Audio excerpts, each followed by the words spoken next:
que este año se cumplen 70 años del establecimiento libre, soberano, independiente de una nación que fue formada en un solo día. Este es el fenómeno más grande que existe de la sociología, de la historia, porque jamás en la historia una nación había renacido después de casi 2000 años de haber sido dispersados en el mundo entero, que pudieran haber regresado a su tierra, mantenido el lenguaje y el idioma, y convertirse ahorita, 70 años después, en la nación que más aportaciones ha hecho al mundo en la tecnología. Si tú traes un UPS o traes un Way, ¿verdad? Lo inventaron los israelíes. Si tú conoces ahorita esa píldora que te puedes tomar sin que cause ningún daño e investigar todo tu sistema gastrointestinal para saber qué tienes dentro de tu estómago, lo inventaron los israelitas. El 65% de los premios Nobel han sido de judíos. Y la pregunta normal es, ¿qué acaso son superiores a los italianos, a los árabes, a los mexicanos, etcétera, etcétera? De ninguna manera. Simplemente, cuando venimos a la Biblia, encontramos que de todas las naciones que iban a poblar el mundo, ahorita somos aproximadamente 200 naciones, de acuerdo a las Naciones Unidas. Dios escoge a la nación más insignificante. Por ejemplo, en Sudamérica la nación más pequeña es Uruguay. Y Israel cabría más de 30 veces en Uruguay, para que tengan una idea de lo pequeña que es. Rodeada de más de 300 millones de multimillonarios árabes que están con todo el petróleo del mundo. Porque los árabes poseen el 65% de las reservas petroleras del mundo entero. Así que es increíble cómo puede haber escogido Dios un minúsculo lugar geográfico para que a través de este lugar geográfico, más que cualquier cosa del judaísmo, pudiera la atención del mundo, antes de que Cristo regrese en cualquier momento, concentrarse en los medios de comunicación, en los periódicos, en la televisión, en esta nación.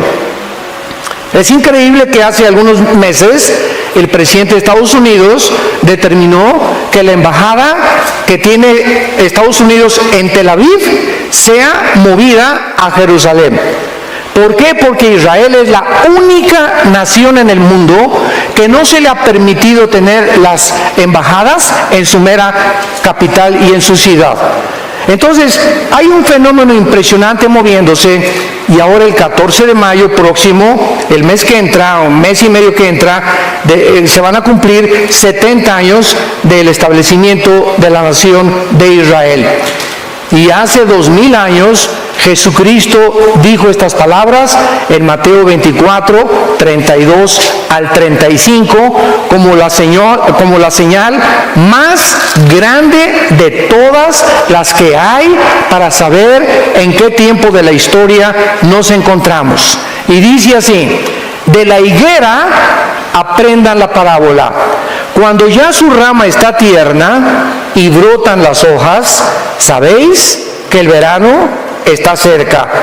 Así también vosotros, cuando veáis todas estas cosas, conoced o sépanlo, que está cerca, a las puertas.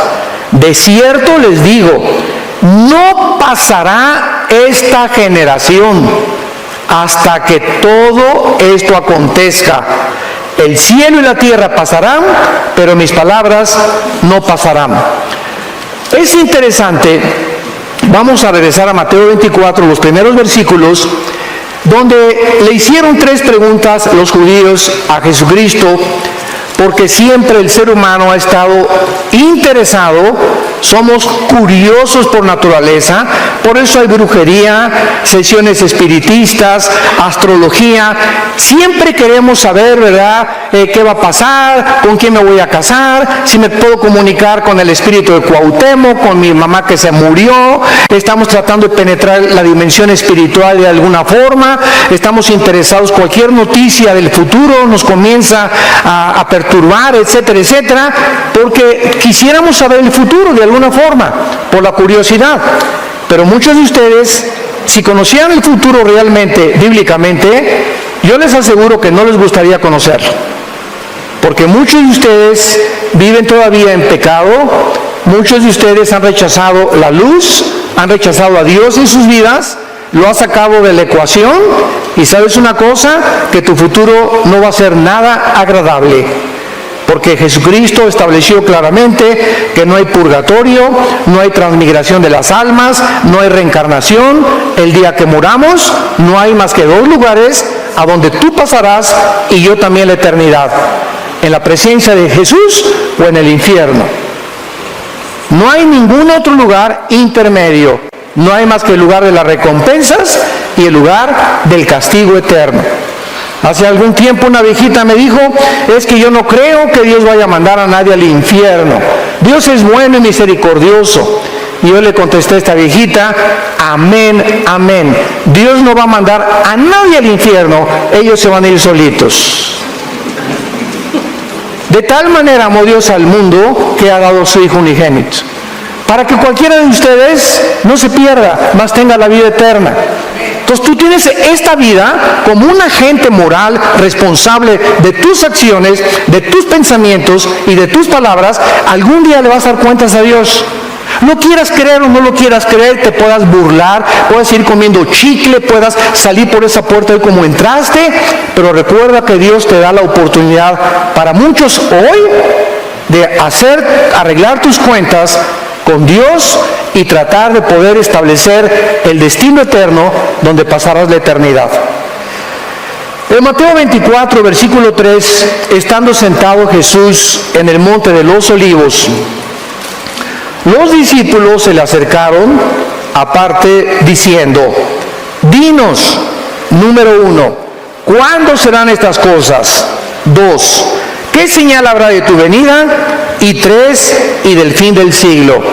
3 preguntas acerca del futuro le hicieron a Jesucristo. En aquel tiempo, cuando los discípulos le preguntaron a Cristo estas preguntas, la Biblia no estaba completa. No se había terminado hasta un siglo después, cuando murió el apóstol Juan a los 93 años. Entonces, los discípulos, cuando Jesús vino, estaban interesados en el reino, porque todo el Antiguo Testamento, desde 2 Samuel 7, Dios prometió que el reino no iba nunca a detenerse a través de David y de Salomón.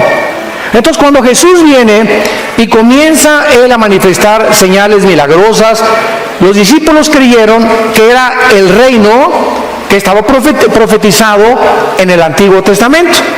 Entonces, cuando Jesucristo, el día domingo de Ramos, que fueron 4 días antes de su muerte, de acuerdo a Éxodo capítulo 12, la cronología de la muerte de Cristo tenía que ser paralela al día de la Pascua, que estaba establecido en Éxodo capítulo 2. Entonces, cuando Jesucristo entra a Jerusalén en un burrito, y todos los grandes conquistadores siempre llegaban en caballos blancos, con la diadema de la victoria, y porque eran los que habían triunfado. Y Jesús entra en un burrito y se baja del burrito y comienza a llorar enfrente de Jerusalén. Y entonces Él pronuncia estas palabras: Jerusalén, Jerusalén, que matas a los profetas, ¿cuántas veces te quise reunir como la gallina a los pollitos y tú no quisiste? Qué lástima que no has conocido el tiempo de tu visitación. Entonces los discípulos comenzaron a alarmarse, porque dijeron: bueno, entonces ¿no eres tú el profeta que los profetas del Antiguo Testamento dijeron? ¿Que no viniste a liberarnos de Roma, del yugo de los romanos? Y cuando en el huerto de Getsemaní llega Judas con un grupo de soldados, que eran como 30 soldados, y preguntan, ¿quién es Jesús? Y él dice, yo soy, y se van todos para atrás. Pedro saca la espada y dice, ya ven, éntrenle, a ver, éntrenle, aquí estamos junto con él. Y Pedro y los discípulos habían visto a Jesús detener el aire, detener el viento, la lluvia, resucitar a los muertos, sanar a los ciegos, sanar a los sordos, sacar demonios.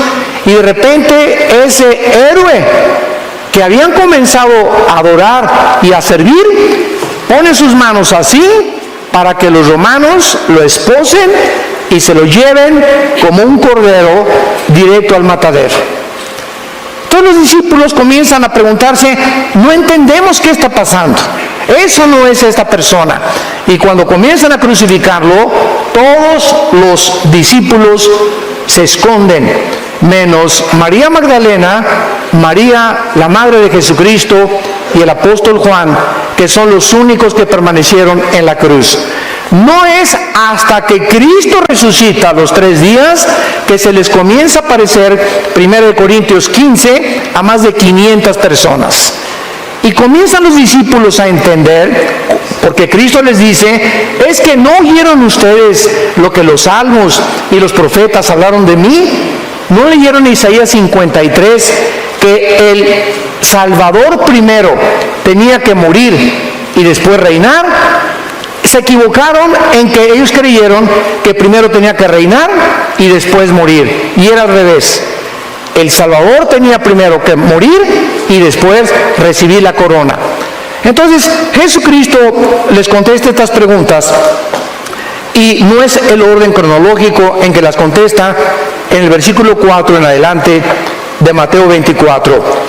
Respondiendo Jesús les dijo, miren que nadie los engañe. Número 1, Jesucristo profetiza que el engaño aumentaría de una forma impresionante en el mundo, política, religiosa, filosófica, místicamente, en todas las áreas del mundo. Vivimos un mundo lleno de mentiras. Vivimos un mundo donde la gente ahorita cree que tener dinero ya me va a sacar de pobre, o tener una buena profesión, o tener esta carrera, o ser diputado, no me importa a quién mate y a quién me lleve entre los pies, yo quiero ser presidente municipal o gobernador, etcétera, etcétera. Vivimos en un mundo donde dice la Biblia que hay un velo que cubre a las naciones. Nos rodea un mundo que está ciego ante la realidad de quiénes somos, que somos peregrinos y que no hay nada en esta vida que nos pueda satisfacer. Como mi esposa les comentaba ayer, ¿verdad? ¿Cuántas mujeres como la mujer samaritana, Juan capítulo 4, la chulis llevaba 5 maridos? Y con el que vivía, cuando se encontró con Cristo, era su amante, ni casados estaban. ¿Cuántas mujeres han creído eso? Es que en un hombre voy a encontrar la felicidad, como la famosa artista de cine del siglo XX, que se consideró la mujer más bella del siglo XX, después de María Félix, Elizabeth Taylor. 9 maridos, la chulis, se llevó y los enterró. Creyendo uno tras hombre, y cuántos hombres lo mismo. ¿Cuántos hombres, verdad? Una mujer y otra, y siempre buscando y creyendo que vamos a encontrar al hombre perfecto, a la mujer perfecta, y que si ella persona no me hace feliz, pues busco a alguien que me haga feliz. Ahí está el ego centrado en el ser humano. Cuando tú te casas, por favor, nunca pongas como una motivación buscar a alguien que te haga feliz. Nos casamos para hacer feliz a la otra persona. Y cuando comiences a buscar la felicidad de la otra persona, como decía la Madre Teresa cuando la entrevistaron en Nueva York, la Madre Teresa llegó de Calcuta, de la India. Ustedes saben que tenía un leprosario y le preguntaron a la Madre Teresa, oiga, ¿por qué usted no se queda aquí en Nueva York y le vamos a hacer un asilo grandísimo para todos sus leprosos, con aire acondicionado, con la tecnología del siglo XXI, etcétera, etcétera. ¿Qué no busca usted? Comodidades, y no busca usted para que puedan realmente estar feliz. Y la Madre Teresa contestó, es que gracias me regreso con mis pobres allá a la India, porque he descubierto que la felicidad no está en buscarle a los demás, sino en buscar hacer feliz a los demás. Y ella dijo estas palabras que simbraron a las Naciones Unidas. La persona más miserable que he conocido, dijo la Madre Teresa, la persona más miserable y más podrida que he conocido, son las personas que están buscando continuamente a otras personas para que los hagan felices, que los sirvan. Y Jesucristo lo dijo 2000 años antes que ella. El siervo, el verdadero hombre, el verdadero líder, no es el que busca que lo sirvan, sino el que sirve a los demás. Y nosotros se los hemos dicho a todos los pastores en toda la vida que Dios nos ha concedido. Nosotros los pastores no nos pongan en una plataforma, ni nos idolatren, ni somos la gran cosa. Nosotros los pastores estamos para lavarle los pies a ustedes. Somos los siervos de ustedes. Estamos para servirlos. Muchas veces me llegan, ¿le cargo su portafolio, hermano? Les contesto, no estoy manco. Y damos gracias por el espíritu de servicio, que hay mucha gente, ¿no?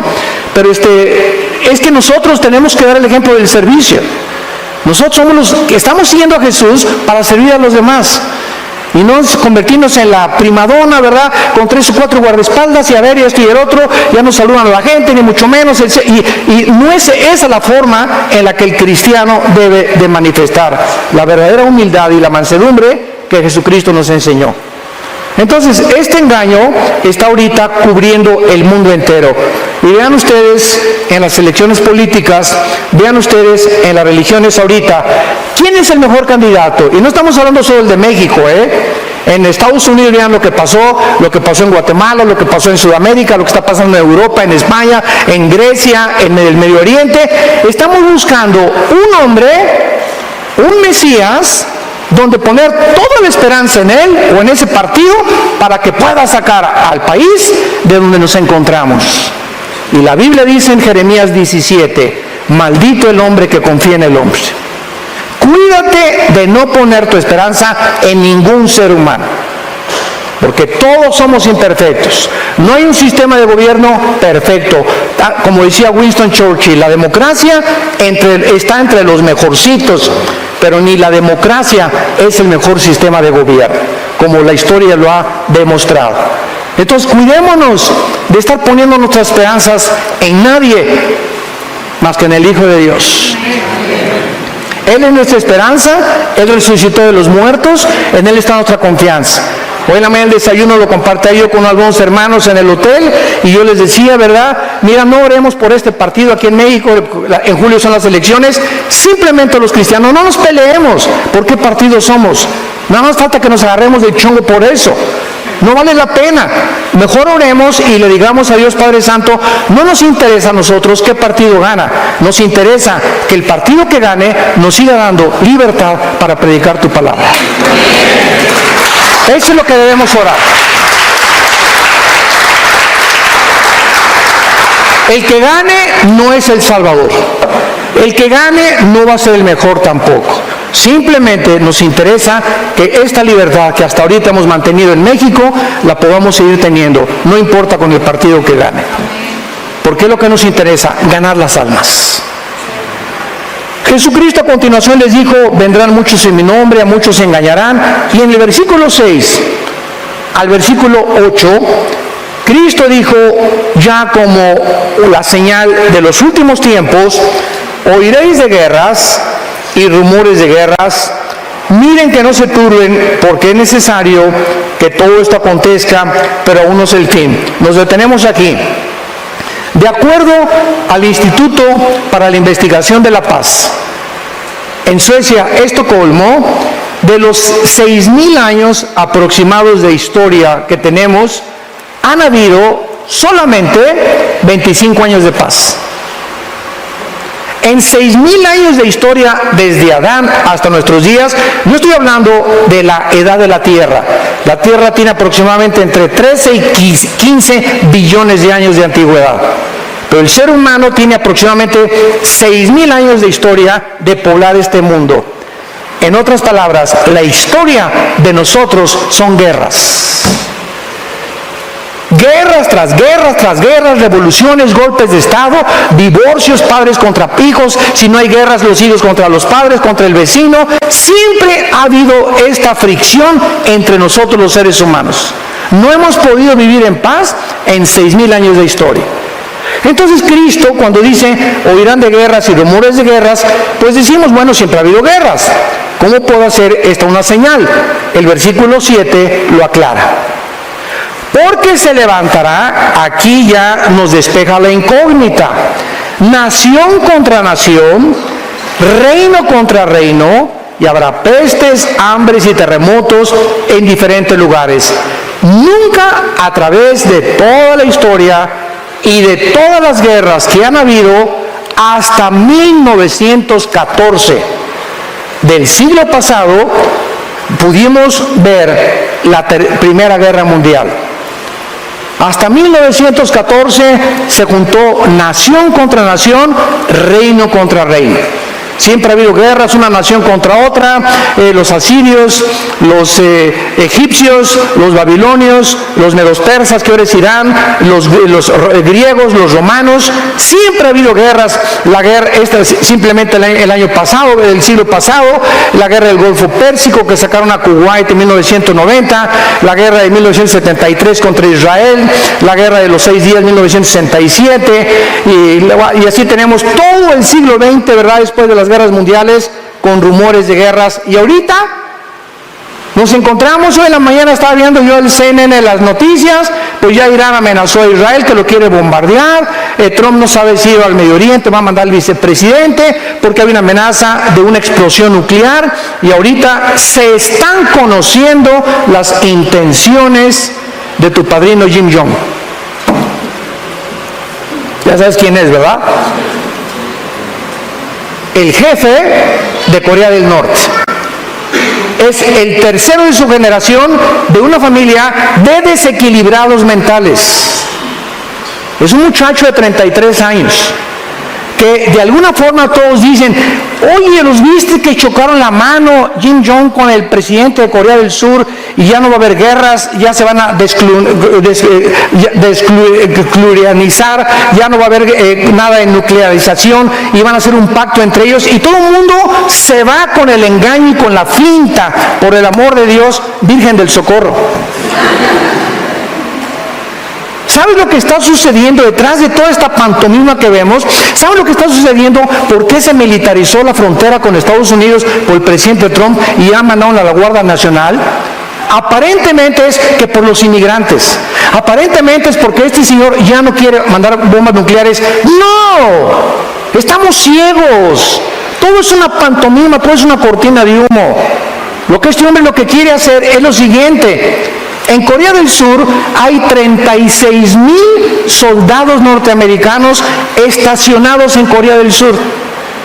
Más de hace 25, 30 años que Estados Unidos mantiene esta cubierta de soldados por si Corea del Norte los ataca. Kim Jong sabe que si él ataca a Corea del Sur, Estados Unidos entra a la guerra y los defiende. Y ahora con el despliegue que hizo Trump en Corea del Norte, amenazando y diciendo, ¿verdad?, mandaron submarinos, mandaron portaaviones, como que ya se apaciguó y le bajó 3 rayitas. Y dice Kim Jong, ¿verdad?, el dicho de toda la historia, a tus enemigos, tenlos cerca. Entonces, él sabe, ¿se acuerdan ustedes de la historia del caballo de Troya? Cuando los troyanos entraron, ¿verdad?, en un caballo, pues es la moraleja. Él está haciendo un pacto para introducirse más y más a Corea del Sur.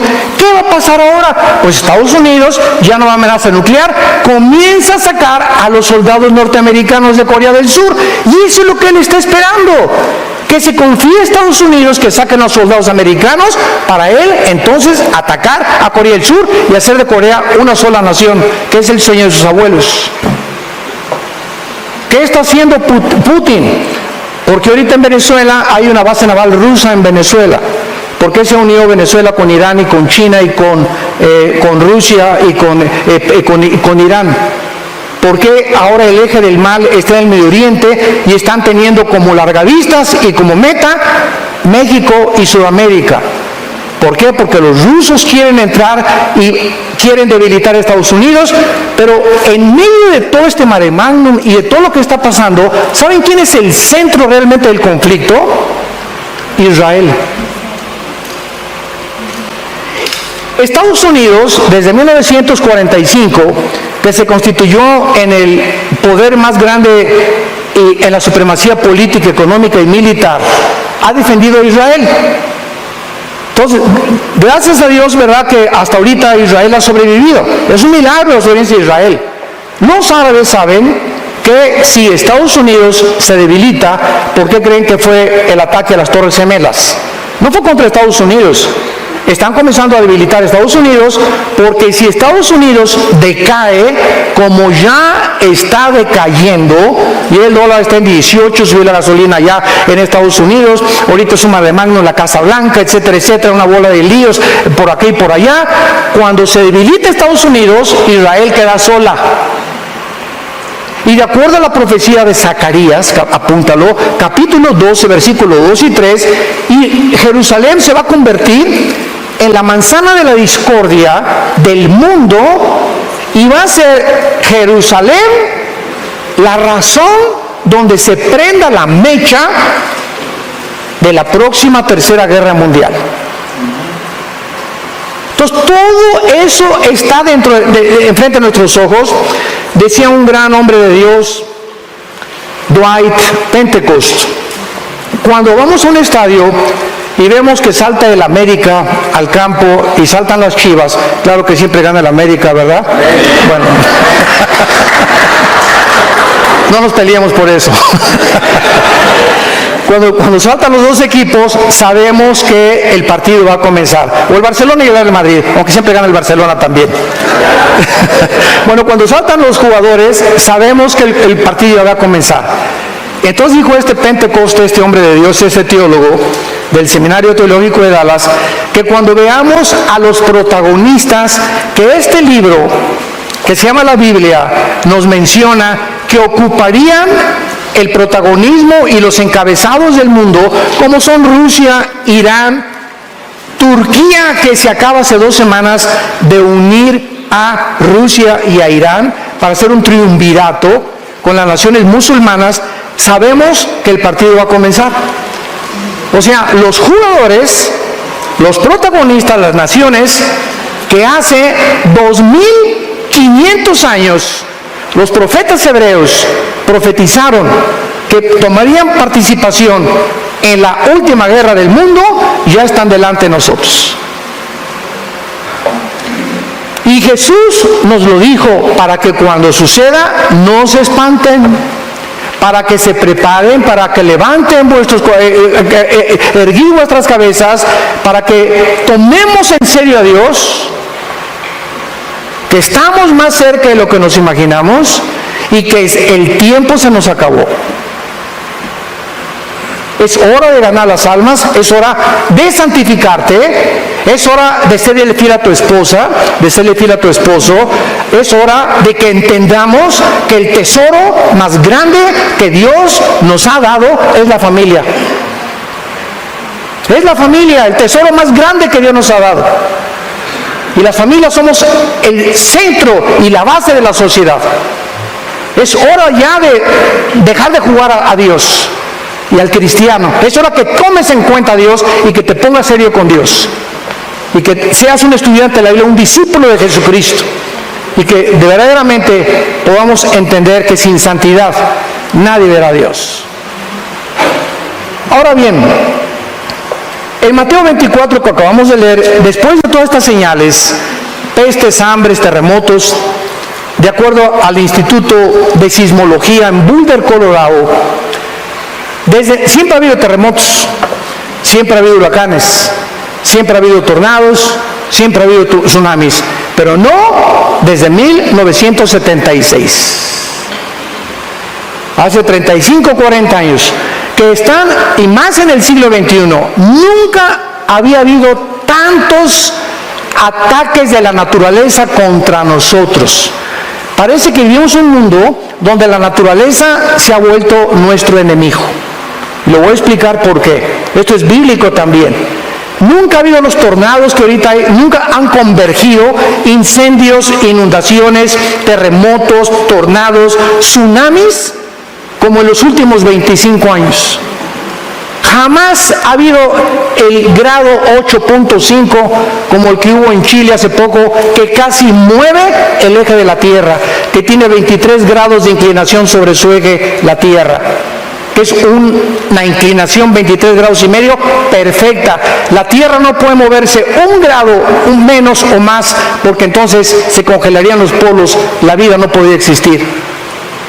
Todo esto está sucediendo en un mundo donde todos están ciegos, todos a hacer dinero, mira la chava, la pornografía, a esto y el otro, el poder, la fama. El mundo está engañado completamente. Y Jesucristo dijo, como un lazo vendrá sobre la tierra y para muchos será demasiado tarde. No entendieron como en los tiempos de Noé. Veamos ahora esta famosa señal de la higuera y la importancia que tiene. En Mateo capítulo 21, en los tiempos de Cristo, todos los varones tenían que venir a Jerusalén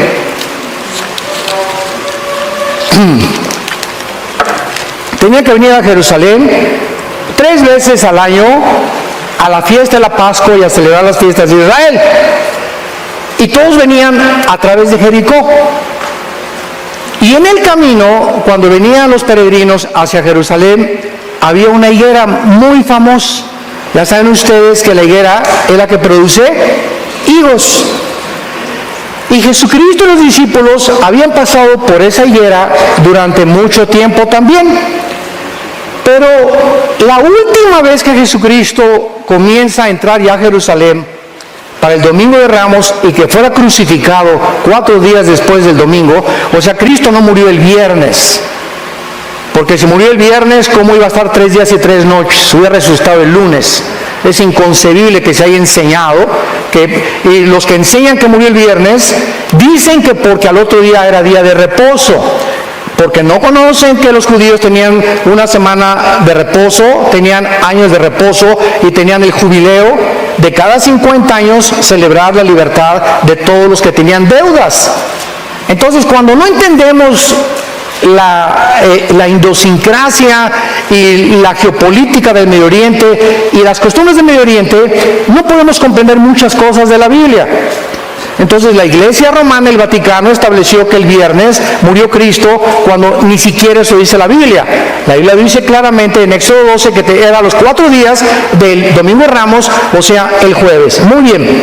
Entonces, cuando Cristo ya llega a Jerusalén y por última vez ve a la higuera, vean lo que le dice Cristo a la higuera.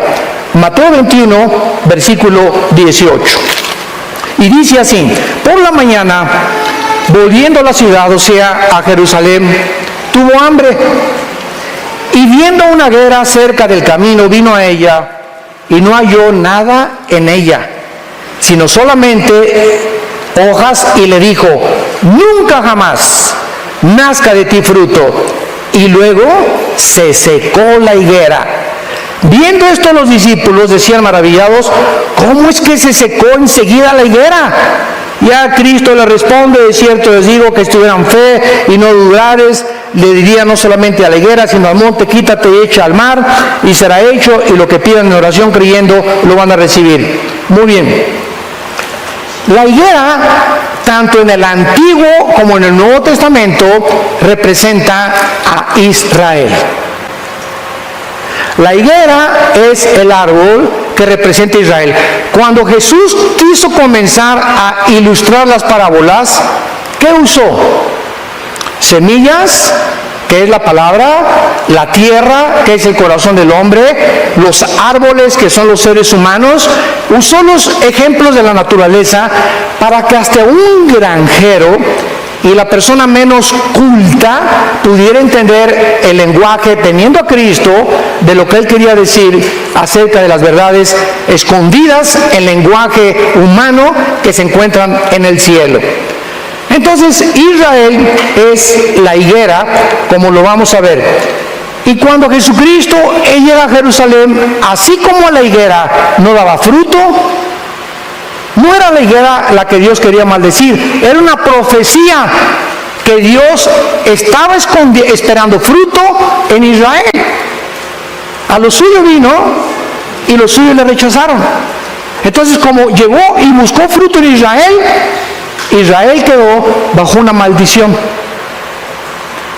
Y esta maldición cayó sobre Israel 70 años después de que Cristo murió, cuando el general Tito, romano, hijo del emperador romano Vespasiano, llega a Jerusalén en el año 70 después de Cristo y no deja piedra sobre piedra. La profecía que Jesús había dicho 70 años después se cumplía 70 años. Y después hubo otro levantamiento en el año 120 por Bar Kokhba, otro judío líder que fue aplastado completamente, y desde el año 70 después de Cristo hasta 1948 Israel se quedó sin tierra, sin gobierno, sin tabernáculo, sin lugar santo, sin altar, sin ninguna cosa que participaban los sacerdotes hasta 1948. Entonces vemos nosotros que esta maldición era realmente una indirecta a la nación de Israel. Y solo cuando regresaron comenzaron las lluvias hasta 1948. ¿Lo pueden ustedes creer? Que casi en 2000 años no llovió. Y cuando regresan a 1948, a los 2 días comienza a llover. Impresionante. Cuando los judíos regresaron en el 48 a Israel, no había un solo árbol plantado. Uno solo. Era un desierto. Y los judíos haciendo la obra de la ingeniería hidráulica más portentosa del siglo XX, de 1948 a 1950, en 2 años, plantaron más de 6 millones de árboles. Irrigaron milagrosamente la tierra. Ahorita vas a Israel y vuelas, y siempre yo he dicho, ¿verdad?, que es como cruzar Estados Unidos a México. Cada vez mi esposa salimos de Estados Unidos, pasas de México a Estados Unidos en avión, y México todo seco, todo podrido, basureros, y llega a Estados Unidos todo verde, todo próspero, y entonces viene la envidia, y son los ricos, no, espérame tantito, no es por ahí. Esa es la teología, ¿verdad?, falsa del comunismo, que si los ricos se les quita el dinero y se les da a los pobres, y hay una repartición igualitaria del dinero, entonces ya el mundo va a vivir perfectamente bien. ¿Sabes una cosa? Esa es la mentira y la farsa más grande que puede haber. ¿Por qué Estados Unidos ha prosperado? ¿Por qué Estados Unidos fue la nación más grande, económica, mejor vestida? Todo el mundo quiere irse a Estados Unidos a trabajar. Nadie quiere venirse a México a trabajar. Nadie quiere irse a Rusia a trabajar. Nadie quiere irse a España a trabajar. ¿Por qué es Estados Unidos? Simplemente porque Estados Unidos, después de Israel, es la única nación en el mundo fundada con la Biblia. 1625, los pioneros huyen de Inglaterra, perseguidos por el Vaticano, porque se convirtieron a Cristo y renuncian al catolicismo. Y fundan en 1625 en el estado de Virginia, en Rhode Island, la primera ciudad, y desde que llegan los misioneros aquí a Estados Unidos, lo único que usan es la Biblia. Y hasta este momento, en cualquier tribunal de justicia de Estados Unidos, no juran sobre el Corán, no juran sobre el Tripitaka de Buda, no juran sobre el libro de los Vedas de los persas, todos juran sobre la Biblia. Esto es verdad y nada más que la verdad, y a la verdad me someto. Es el juramento que hacen todos. Y cuando ponen su mano sobre la Biblia, hay de aquellos que sean agarrados en perjurio. como agarraron al presidente Clinton cuando negó que había tenido relaciones con la muchacha esta y casi pierde su presidencia. Entonces, ¿y aquí a México quiénes llegaron?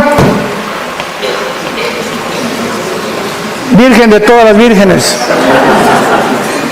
Aquí a México no llegó el evangelio, llegó, ¿verdad?, una religión nada más. Se mezclaron con los indígenas, hubo un sincretismo entre brujería, religión y paganismo. Y pasaron muchos años, hasta 1895, en el siglo XIX, los primeros misioneros que llegaron a México comenzaron a poblar Tabasco y Guerrero y los mataron. Fueron misioneros presbiterianos. Escuchen esto, y hasta 1975-80, en la República Mexicana, la clase media alta comenzó a ser ganada con el evangelio. En 1980 tú decías soy pastor y te decían ¿dónde están tus chivos? Nadie entendía lo que es ser un pastor y eran considerados personas iletradas, incultas. Oye, si tú eres pastor, pues honra tus ovejitas.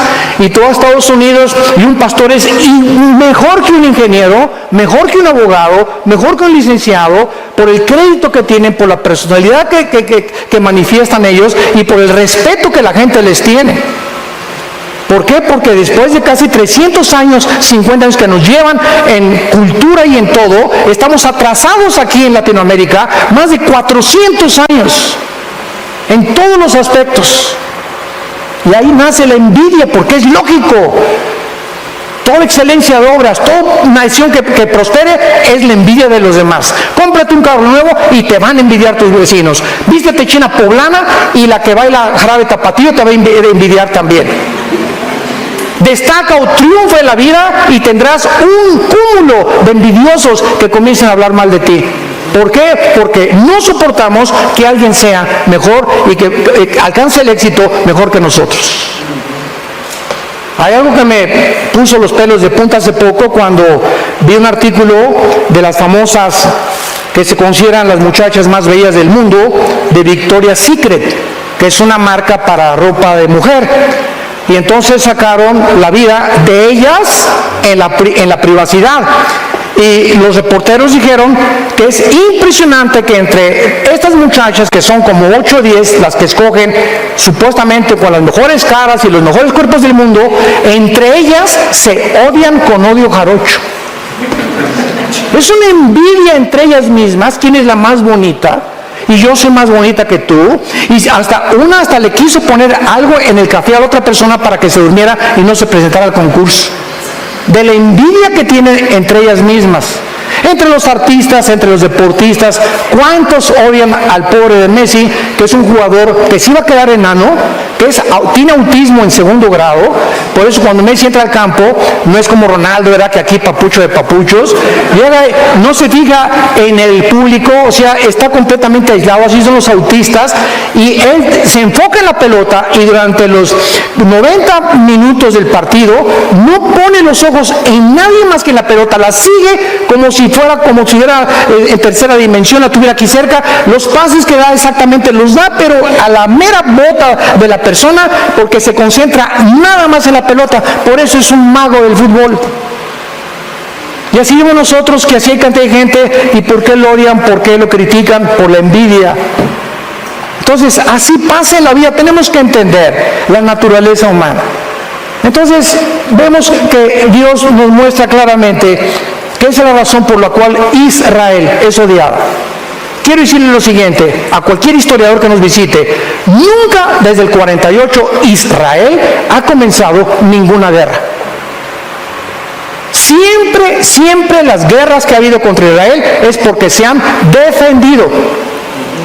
Los palestinos, la última vez que les mandaron bombas a Israel, desde los hospitales y desde las escuelas, pusieron los cañones para que cuando Israel contestara el fuego, ellos ante el público internacional dijeran: es que están matando a niños, cuando ellos mismos los estaban matando, y los ponían de carne de cañón. para desprestigiar, y de todas las resoluciones de las Naciones Unidas, el 65% de las resoluciones de las Naciones Unidas han sido contra la nación de Israel. Y en penúltimo lugar, ¿por qué este odio? Escuchen esto y abran sus oídos. El odio que hay ahorita contra Israel es porque Israel va a establecer el reino milenial de Jesucristo en la tierra. Ahí es donde va, podríamos decir, aterrizar Jesucristo. Se va a parar Jesucristo en Zacarías 14, en el mero monte de los olivos donde fue crucificado. Se va a hacer un valle de norte a sur y de oriente a occidente. Y ahí Jesucristo en Jerusalén, Dios va a bajar su trono que está ahorita a este mundo. Dios lo va a bajar, y ahí en Jerusalén será el trono de Dios durante 1000 años. Entonces el diablo, los poderes de las tinieblas están enojadísimos, tratando de impedir que venga Jesucristo, porque el diablo, dice Apocalipsis 12, tiene los minutos contados. Entonces es lógico todo el odio que hay contra Israel, donde solo una nación lo defiende, y por eso Dios la ha bendecido. Ahorita ya que Estados Unidos abandona Israel, entonces vendrá el derrumbamiento de Estados Unidos. Israel será rodeado por Rusia, por Irán y por Turquía, de acuerdo a Ezequiel capítulo 38, y vendrá la Tercera Guerra Mundial. Y nos encontramos a un paso del cumplimiento de estas profecías. Yo no sé cuántos de ustedes están preparados para encontrarse con su Dios. ¿Cuántos de ustedes están listos que si ahorita saliendo te puede dar una embolia, un ataque cerebral, un ataque cardíaco, te puede atropellar un carro? Hace 2 semanas una señora de 43 años, maestra, se sube a la línea Southwest de aviones. El avión se comienza a incendiar y aventó un pedazo así grande de fierro, le pegó en la ventanilla a la mitad del avión, rompió la ventanilla del avión a 30,000 pies de altura, y le pegó aquí, y entonces la despresurización la quiso jalar hacia afuera, la ayudaron a que no se saliera, y a los 4 o 5 minutos ya estaba muerta la señora del trancazo que le dio el pedazo de fierro que se soltó del motor del avión. Venía de Nueva York a Dallas, tuvieron que aterrizar en Pensilvania. Esa señora se subió, adiós a su esposo, nos vemos ahora que regrese. ¿Cuándo pensó esta señora que era su último viaje en este mundo? ¿Lo sabes tú? ¿Lo sabes tú? Y como no lo sabemos, prepárate para encontrarte con tu Dios. Que Dios te agarre definitivamente con Cristo en tu corazón. Que realmente puedas entregarle tu vida al Hijo de Dios, y que puedan tus hijos dejarles un legado y poder hacer algo con esta sociedad que se está pudriendo a nuestro alrededor en inmoralidad, en depravación, matrimonios gays, bueno, de cosas transgénero. Estamos en un punto que Sodoma y Gomorra parece Alicia en el País de las Maravillas comparado con nuestra sociedad. Así nos encontramos. Arrepiéntanse de sus pecados. Es el mensaje de la Biblia. Ábrele tu corazón a Cristo. Hoy no endurezcas tu corazón. Dios te ha traído esta mañana para que arregles tus cuentas con Él. Lo quisieras tú hacer por la misericordia que Él tuvo desde una cruz. Inclinemos nuestra cabeza. Te damos gracias, Señor, por tu palabra, y porque nunca dejarás de hablarnos, porque nos amas. Y esta es la razón por la cual muriste en una cruz en nuestro lugar. De tal manera amó Dios al mundo que dio a su Hijo unigénito, para que cualquiera que en Él crea no se pierda, mas tenga la vida eterna. Mas Dios muestra su amor para con nosotros en que, siendo aún pecadores, Cristo muere en nuestro lugar. Él, que no conoció pecado, por nosotros se hizo pecado, para que nosotros fuéramos hechos la justicia de Dios en Él. Despreciado y desechado entre los hombres desde que Jesús nació. En un pobre pesebre nació el Creador del universo. Trabajó como carpintero 30 años para enfrentarse a la cruz y a la misión que su Padre lo envió: que le conociéramos, porque esta es la vida eterna, conocer a Dios Y Jesús dijo, nadie conoce al Padre sino el Hijo. Y a quien el Hijo lo quiera revelar. Porque yo soy el camino, la verdad y la vida. Nadie va al Padre sin mí. Es imposible conocer a Dios sin antes conocer a su Hijo.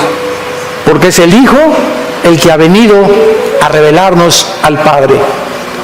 En esta mañana, dile a Dios con todo tu corazón.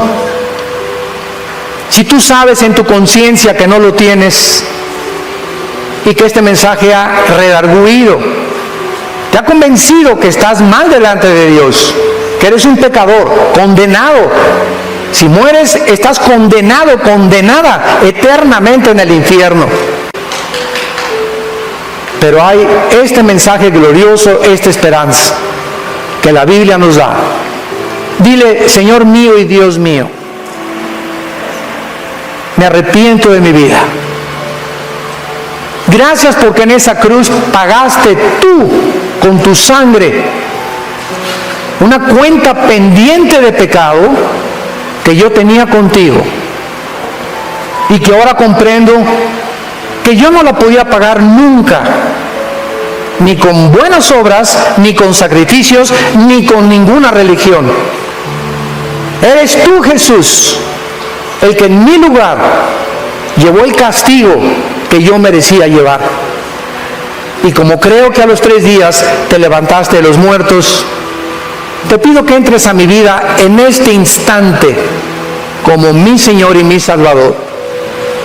Dame el poder en la corta vida que me queda de conocerte, servirte, adorarte, vivir para ti, hablar de ti, mi familia, mis padres, a mis hijos, primos, compañeros de escuela, de trabajo, que el fin ha llegado, que se arrepientan y que vengan a la cruz. En el nombre de Jesús, amén.